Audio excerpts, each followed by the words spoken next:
It's a persistent feeling of ill will or resentment resulting from a past injury or insult. And we all know people who are great, they're fantastic at holding grudges. And perhaps you hold one or two grudges yourself. I know I do.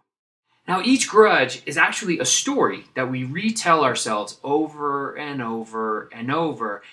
And when we tell ourselves the story, we're literally reliving it. Your body enters into the same fight or flight response, and your body also reacts as if the insult is happening again right now, right this second. And it can be really exciting and even have an empowering effect when you're retelling the story, but it's actually very damaging to ourselves and to the relationships around us. Now, grudges at work are amongst the worst to have because we spend at least one third of our lives at work, another big portion commuting to and from work when you're thinking about work. So a grudge against a coworker, a boss, a previous partner, a client, it's just the worst. It's awful. And I love this quote. Holding a grudge is like drinking poison and waiting for the other person to die.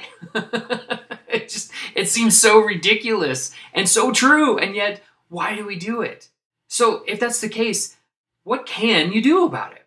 Now we have a simple activity to help you or others that you can use to help them understand how a grudge is actually causing them harm or you. This activity might be for you, but I've used it in several interventions between two people, and you can actually use this with an entire group if you want. It works very well in just about every situation because we're all human. If you really want the full effect of this short activity, you need to pause the video right now and go get a glass of water. Okay? Now hold the glass of water in your non-dominant hand. So if you're right-handed, hold it in your left hand. Now, with your arm fully extended and elbow locked, I want you to just hold it straight out and keep holding up the glass and put it down when I tell you. All right? So keep holding it up. Now, how heavy do you think this glass of water is? It's probably between 10 and 24 ounces, depending upon how heavy the glass and how much water. But the actual weight doesn't really matter. What does matter is how long you hold it. You could hold up your glass of water for a minute and there's no problem. In fact, you could probably hold up a gallon of water for a minute with no problem. But what about if you hold it up for 10 minutes? Well, your shoulder might begin to ache and your forearm might begin to burn. But what if you hold it up for an hour? Would your arm ache then? Absolutely. If you hold up that glass of water for 24 hours, your arm will actually feel numb and be paralyzed. And no matter the actual weight of the glass, the longer you hold it, the heavier it becomes. The weight of the glass has not and will not change at all, ever. Now, is your glass getting heavy? Is your arm beginning to shake? Keep holding up your glass. Don't put it down. Keep your elbow locked. And imagine if you held up your glass like this for a week, for a month, or a year. Imagine the agony it would cause you. The only thing in your life you'd be able to think about would be putting the glass down. Now, holding on to grudges is like holding up that glass of water.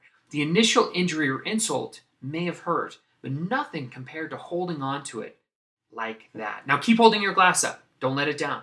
Grudges are like that glass of water. Think about them for a moment and you can deal with it, no problem. Think about it for a little bit longer and it begins to hurt because you're retelling the story. If you think about the grudge all day long, now you're going to become to feel paralyzed, incapable of doing anything other than thinking about what happened and retelling yourself the story. You're reliving it. Now, longer than a day, and you begin to have some serious damage as it moves into day 2 and beyond. Hold on to the injury and you retell yourself that story.